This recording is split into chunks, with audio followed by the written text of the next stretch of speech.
दुसरी महत्त्वाची गोष्ट मी लक्षात ठेवा की एकाच देवाच्या 2 फोटो असतील किंवा 10 फोटो असतील तर प्रॉब्लेम नाही, पण एकाच देवाच्या 2 मूर्ती जर पूजेला असतील आलशामध्ये तर मात्र तुम्हाला थोडीशी काळजी घ्यावी लागते लक्षात ठेवा. मग एकाच देवाची 2 मूर्ती करू नयेत, देवाऱ्यामध्ये ठेवू नयेत. 2 देवारे करून वेगळे ठेवत तर हरकत नाही, 2 प्रत्येक खोली वेगळे ठेवत हरकत नाही.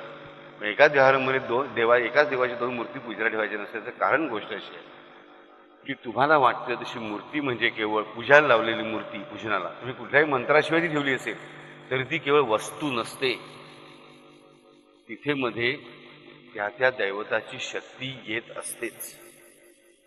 आणि मग ती शक्ती त्या तुमच्या कपॅसिटीनुसार तुमच्या घरात येणार आहे, बरोबर, तुमच्यासाठी. मग ती त्या 2 मूर्तीमध्ये डिव्हाइड करायची का नाही ना. जमा झालेल्या जेवढी मूर्ती आहेत, बरोबर, तर प्रत्येक तीर्थक्षेत्राला गेल्यावर तिकडची मूर्ती आणि फोटो आणलाच पाहिजे असं नसतं. मग काय आम्ही अभिषेक करतो, काय करतो, मग तिकडचे लोक आम्हाला एक फोटो देतात, बरोबर. अशा घरामध्ये भरपूर मूर्ती जमा झालेल्या असतात, फोटो जमा झाले असतात, काय करायचं आम्हाला कळत नाही. तर लक्षात ठेवायचं की त्यासाठी अक्षय तृतीया हा जो दिवस आहे, या अक्षय तृतीयेच्या दिवशी शांतपणे सकाळी ब्राह्ममुहूर्तावर उठून जे असे एक्स्ट्रा फोटो वगैरे काही घरामध्ये असतील, बरोबर, आणि तुम्हाला ते आता एकाच देवाच्या 2-2 मूर्ती कधीच पूजायच्या नसतात, हे आम्ही अनेक वेळा सांगितलेल्या ग्रंथांमध्ये पण दिलेलं आहे, बरोबर. ते झाले असतील तर पुढे मुलांसाठी बाजूला काढून ठेवा. 2 मुलगे आहेत, ते एकाला एक दिलं, एकाला एक दिलं, एक मुलीला दिलं, एक मुलाला दिलं, एक ह्या मुलीला दिलं, एक त्या मुलीला दिलं, हरकत नाही. म्हणजे एक्स्ट्रा भारंभार होत असेल, जुने फोटो वगैरे झालेले आहेत, तर अक्षय तृतीया हा दिवस त्यासाठी अतिशय बेस्ट मानलेला आहे की ते सगळे फोटो मूर्ती जे काय असेल ते समोर ठेवून त्यांची पंचोपचाराने पूजा करायची.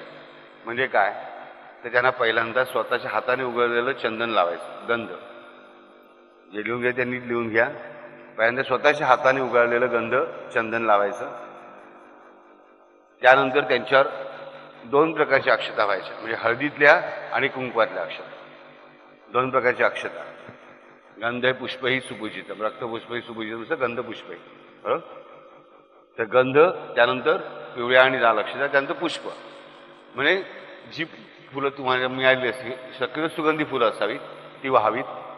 म्हणजे स्वतःच्या हाताने उघडलेलं गंध लावायचं, त्यानंतर पिवळ्या आणि लाल अक्षता व्हायच्या, त्यानंतर फुलं व्हायची, त्यानंतर खोबऱ्याची वाटी, सुक्या खोबऱ्याची वाटी, त्यामध्ये गूळ ठेवून त्याचा नैवेद्य दाखवायचा. प्रत्येक दिवसासाठी वेगळा दाखवायची गरज नाही, आलशामध्ये. आणि त्यानंतर त्याच्यासमोर धूप करायचं. हे 5 उपचार करायचे आलशामध्ये.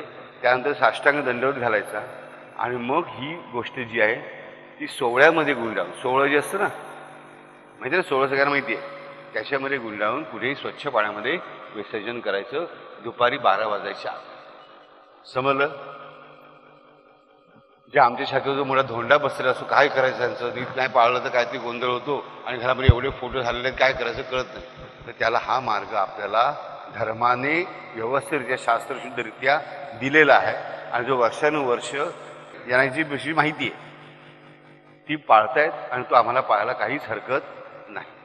पण म्हणून उद्या सगळे देव बुडवताय आणि मनाला हे टाका आणि ते घ्या असं करायचं नाही. म्हणजे मी तुमची सोय बघतोय, तुमची भीती घालवतोय, तुम्हाला मगरूर बनवायचा माझा विचार नाही. समजलं. त्यामुळे असं लक्षात ठेवा की फोटो भरपूर लावा. आपल्या देवाचे भरपूर फोटो लावणं चांगलंच असतं. म्हणजे प्रत्येकाची दररोज त्याला गंध लावलंच पाहिजे, त्याला उदबत्ती उगाळलीच पाहिजे असा अर्थ त्याचा नव्हे. माझ्या माईचं घर भरपूर मोठं होतं. विठ्ठलाचे, कृष्णाचे, रामाचे प्रचंड फोटो तिकडे लावलेले होते, पण प्रत्येक फोटोभोवती, कॅलेंडर भोवती दररोज उदबत्ती फिरवत बसायची नाही. तर देव्हाऱ्यामध्ये तिचे जे फोटो होते त्यांची मूर्ती आणि फोटोची पूजा करून तेवढी ती शांतपणे कधी कुठेही बसली तिच्यासमोर तिच्या स्वामी समाजांचा एक ते फोटो असायचा तुला स्वामींचा, तर तिचे सद्गुरू होते.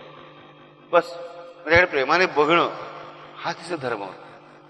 पुढे बघेन की मला स्वामी दिसले पाहिजे, माझा विठ्ठल दिसला पाहिजे, एवढीच तिची भावना होती आलक्ष्यामध्ये. तर त्यामुळे काही आपल्याला काळजी करण्याची कारण नाही. आपण जेवढे फोटो बघू ते बघत राहायचे प्रेमाने, परंतु सगळ्या फोटोंची पूजा करत बसायचं नाही.